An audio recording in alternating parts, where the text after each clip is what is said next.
man niya, siling ko sa mo green. Ha? Pila ni bakal mo? Ate, okay naman isa. Eh, kasi ano yun?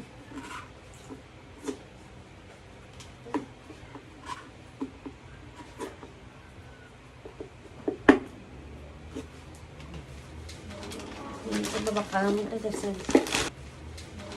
Hindi ko ba bakal mo ito kasi? Hindi ko plus ang abo ko.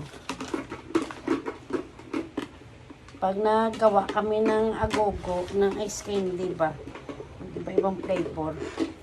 Kailangan may takip po.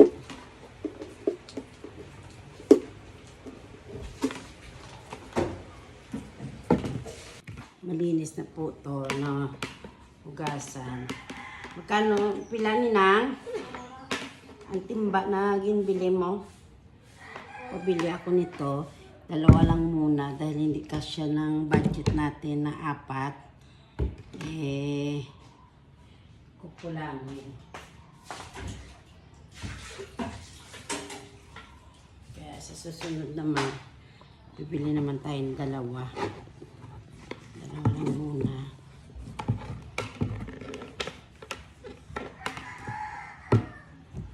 At, siyempre, nalo na siya dito. So, maramihan po kasi po ito eh. Maliit na itong kaldero na luto ko. Sa nakaraan, malaki.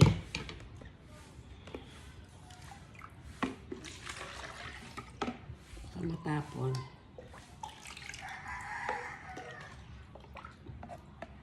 Ba't ibang klase pong flavor yung gagawin natin.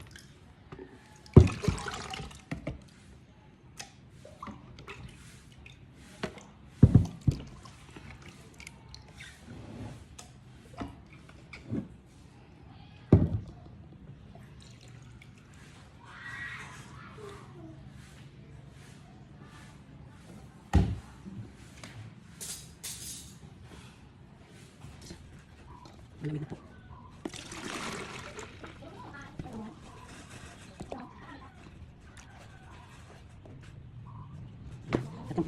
Ayan, mga inday kagtuto, halo na nga halo.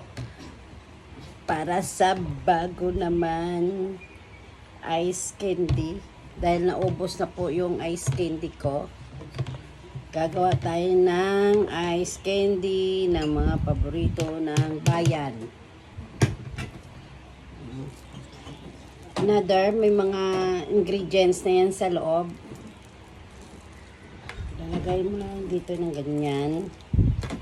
At scoop ka ng 3. O ikaw na makakalam kung ilan ang ilalagay nyo. At kung anong laki ng gusto nyong ice candy. Ganyan lang yan. Yan. Ganyan lang yung mga inday kagtuto. Diba?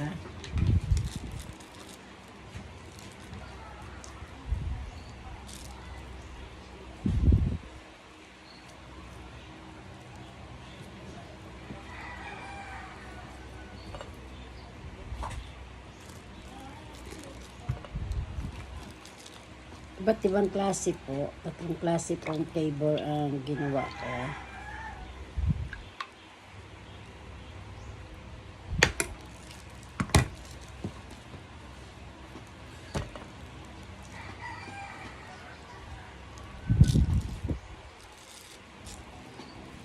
Ayan po mga inday kagtuto ay tumayo na naman po ako sa aking paggawa ng ice candy dahil may bumibili na naman po. Kaya tigil naman po sa paggawa dahil uunahin ko na naman ang mga customer kong mga mababait. Palabasan, may design. Kaya nilalagyan ko ng mga design ng mga chocolate, dark chocolate at cheese, milk para maganda at makaakit-akit sa paningin ng aking mga customer, lalo na sa mga kids.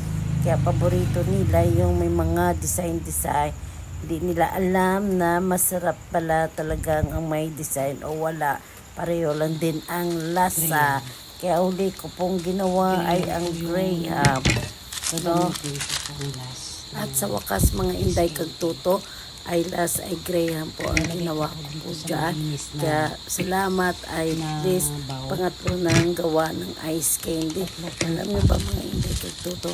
Kaya binili ko pong pakpak na biskuit ng Ito po yung Graham. ginamit ko Dahil dahil makakasave ka na at hindi pa po madadamage ang iba pong mga biskuit.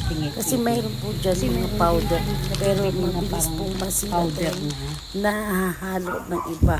Kaya mga inday kagtuto, ang mga ingredients ko po dyan sa aking mga ice candy, gatas, condense, kag iba, kag sugar, at mga flavor na kung anong gusto nyo flavor, at mga cornstarch, yan lang po ang aking mga ingredients at mga plastic para maibalot nyo po ang ice candy.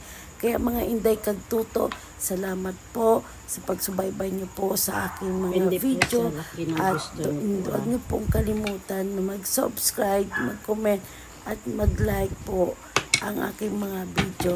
Sa susunod po na aking pag-vlog at makakasama ko na po ang aking lola. Kaya mga inday kagtuto, God bless po sa inyong lahat at good night sa inyong lahat.